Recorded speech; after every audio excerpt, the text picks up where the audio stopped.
Ito na po yung property, no, mga ka-farm. Ayan po, ang ganda po ng property.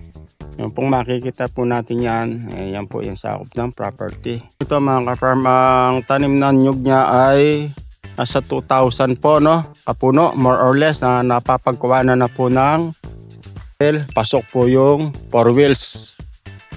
Ano mga ka-farm, ayan po.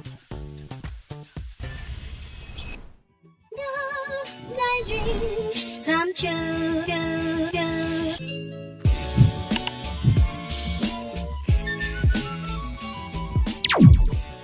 Isang mapagpalang araw po mga ka-farm, no? Panibagong araw po, panibagong property po ang ating bibisitahin.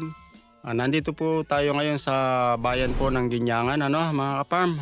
At ang property po na ito ay may sukat na 9 hectares po, no, mga ka-farm. Ang property po na ito ay marami po siyang tanim na nyog, no, mga ka-farm.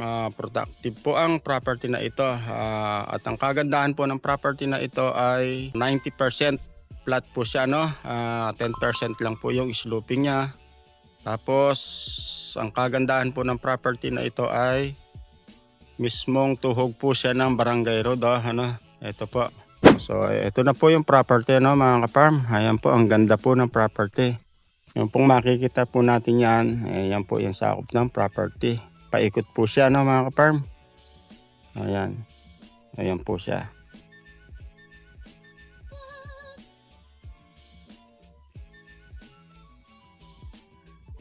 Ang property po na ito mga ka-farm, ang tanim na nyug niya ay nasa 2,000 po, no, kapuno, more or less, na napapagkuhanan na po ng income. Ayan po ang mga puno na po ng nyug. Magaganda po yung mga bunga at hindi pa po sila kataasan, no, mga ka-farm. Ang property po ay halos 90% na po yung cement road niya po, ano. Ayan po. Mayroon lang po siyang patid na konti doon, tapos sementado na naman po, no, mga ka-farm. Ito po ang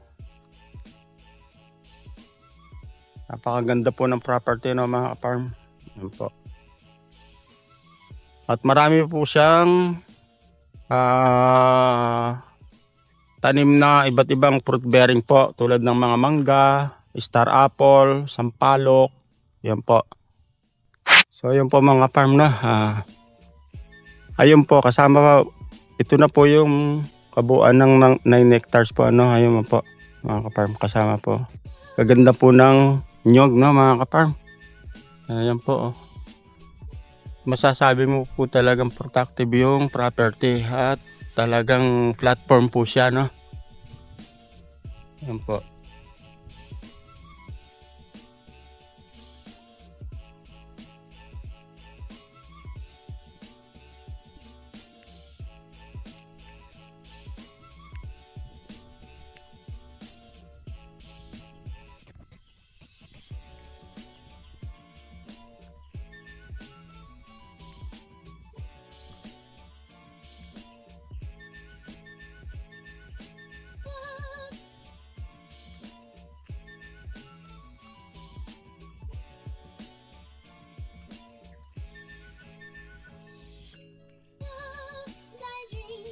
Come true.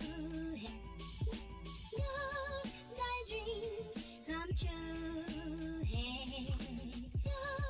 Thy dreams come true. Thy dreams come true.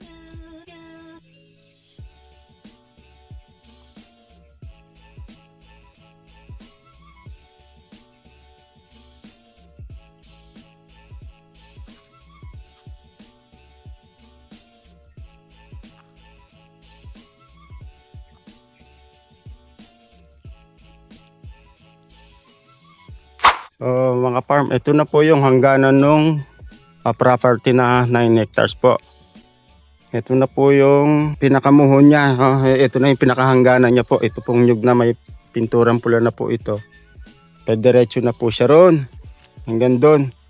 Tapos papunta na po siya ron kung saan tayo nag-umpisa po kanina. Ayan po. Napakaganda po ng property, no, mga ka-farm. Hindi po kayo magsisisi. At talaga pong 100% protective area po yung property po, ano. Ayan po, kung makikita nyo, flat na flat po ang property. Ayan po. Kagandahan po rito, hindi na po kayo mahihirapan dahil pasok po yung 4 wheels. Ano mga ka-farm? Ayan po. So ayan po ano mga ka-farm, para sa mga interesadong buyer po natin dyan, maaari po kayong tumawag sa number na makikita nyo po sa inyong screen, no mga ka-farm. At pwede rin po kayong mag-message sa WhatsApp and Viber, Presi Rosario, Facebook account po, Presi Rosario din. Kung gusto nyo pong malaman tungkol sa details ng property, maaari po kayong mag-message o tumawag, no mga ka-farm. Yun lamang po, isang mapagpalang araw po sa atin muli at maraming salamat. God bless po.